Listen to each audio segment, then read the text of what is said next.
When police arrived, Daniel was gone. The only thing they found was a photo on the kitchen table, Daniel tied to a chair, his face pale with fear. Behind him, a shadowed figure. The same man Grandma Ruth had seen outside her window. And on the back of that photo, written in black marker, "You're next, Carter." But Carter never came forward. He vanished, quit his job, shut off his phone, disappeared like smoke. 2 weeks passed before anyone stepped foot in that house again. That's when Detective Marlowe got the case. Small-town cop, big city eyes. He didn't believe in ghosts, and he didn't believe in coincidences. He walked into that creaking old house with a flashlight in one hand and an evidence bag in the other. The moment he stepped inside, the air felt thick like it didn't want him there. Before we dive in, don't forget to like this video, hit the subscribe button, and tell me in the comments section where you are watching from. Now let's begin. Everything was untouched. Dishes still on the table. Bible open to the same verse. Nothing is hidden that will not be revealed. Then Marlowe saw the basement door. A police seal still on it. But something was off. The tape was torn. Someone had been down there. He descended slowly, one creaking step at a time. The flashlight beam shook against the damp concrete. Dust. Cobwebs. The faint hum of electricity. And then, something new. A small cassette recorder, sitting on a stool in the middle of the room. A note taped to it, in shaky handwriting. "Play me." Marlowe hesitated, then pressed play. Mechanical click. Faint static. Then a man's voice, low, weak, trembling. "If someone finds this, I don't know how long I've been here. He keeps asking about her, about what she told me. I keep saying I don't know, but he doesn't believe me." Pause. Heavy breathing. "I heard him talking on the phone. He said she had something hidden before she died. Something she took from him. He keeps saying the recordings. I don't know what he means." A faint sound in the background, footsteps. Then static. The tape cuts off. Marlowe looked around the basement. His flashlight caught the patch of wall. Daniel had broken open the one where Grandma's phone had been found. But this time, something else was there. Another section of the wall chipped, uneven like it had been sealed recently. He took out his knife and scraped away the plaster. Behind it, he found a small metal lockbox, rusted shut. He pried it open. Inside, more cassette tapes. At least a dozen, each labeled in Ruth's handwriting. The visitor. The confession. The night he came back. Marlowe bagged them, took them upstairs, and set up his old cassette player from the station. He started with the visitor. Click. Software. Grandma Ruth's voice fills the room, frail but steady. "This is Ruth Henson. If you're hearing this, it means he's back. The man from 1989. I thought I was done with all of that, but you can't bury what was built on death. I thought I could protect Daniel from it, but he found me. Again." Her voice trembles.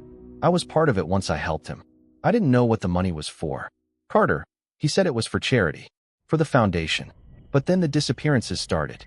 The boys from the shelter gone, one by one. When I confronted him, he said I was next. I've hidden the proof. In the place he'll never look, the one place Daniel should never go. The basement of the old church. The one they closed after the fire." Marlowe froze. The old St. Augustine church burned down 20 years ago. The town called it an accident.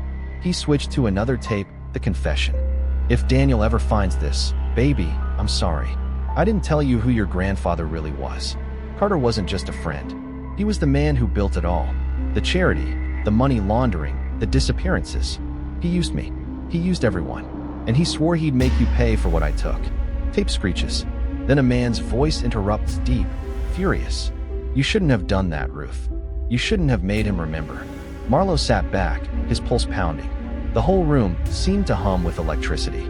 He realized then this wasn't just a stalker case. This was decades of secrets buried under kindness and family dinners. He reached for his phone to call it in, but it rang first. Unknown number. He answered. Static. Then a voice. "You're listening to my tapes, detective." Marlowe's heart froze. "Who is this? You want to know where Daniel is?" "Follow the sound." Click. The line went dead.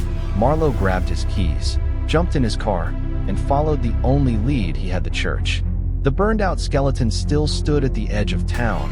Roof collapsed, stained glass windows shattered long ago. He stepped inside. The smell of ash and rot hung thick in the air. The basement door was chained shut. He broke the lock and went down. Flashlight beam cutting through the dark, dust swirling like smoke. And then he heard the faint sound of a cassette player. Somewhere below, He followed it to the back wall. Another hole. A small room beyond it, lit by a single flickering bulb. Daniel sat there. Alive. Barely. Tied to a chair. Eyes red. Face gaunt. When he saw Marlowe, he whispered, "He's still here." Before Marlowe could speak, something shifted behind him. A shadow. Then a voice, calm, familiar. "You should have stayed out of this, detective." What happened next? No one knows for sure. The church caught fire again that night. By the time the fire department arrived, it was too late. They found one body, burned beyond recognition, and a half-melted cassette recorder lying beside it. Inside, one final tape, labeled in black ink, "Play Me Next." The church burned for 6 hours. By the time the fire trucks arrived, the roof was gone, and the air smelled of ash and gasoline. They said it was lightning, but everyone in Millfield knew better. Carter's car was found outside, door open, keys still in the ignition. And deep in the rubble, they found a half-melted cassette recorder. Inside, one final tape. "This is Daniel Henson. If you're hearing this, it means he failed to finish what he started. Carter's gone. Or maybe I am. I can't tell anymore. The fire took everything." He said Grandma knew too much. Said she kept something from him. I thought it was about money. It wasn't. It was about people. Names. Missing boys. Men in suits who never existed on paper. The foundation, it was a front. He used it to sell lives. And Grandma found out. She recorded everything. The tape hummed softly. I heard him talking before the fire. He said someone wanted the originals. Someone called Reed. Said Reed built the network. Grandma always said that name like it was a ghost. I thought Reed was dead. But Carter said he never died, he just changed his name. She left one more tape. Said it was the one that ends it all. Said she hid it where I'd remember her the most. The river. The willow tree. Tape clicks off. There were stops.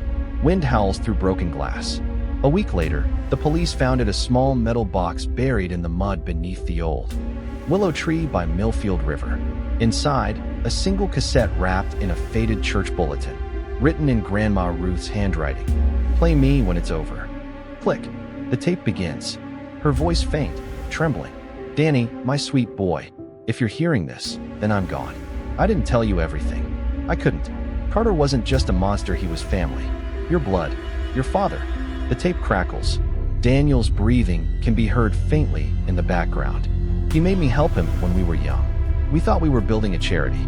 We didn't know it was a cover until the children started disappearing. I tried to stop him. I took the ledgers, the tapes. That's why he came back. That's why he killed me." She sniffles, voice breaking. "You deserve to know the truth, Daniel. Carter Reed isn't his real name. His full name is Daniel Carter Reed. You're named after him, and he made you part of this long before you were born." A man's voice interrupts, cold, familiar, layered beneath the static.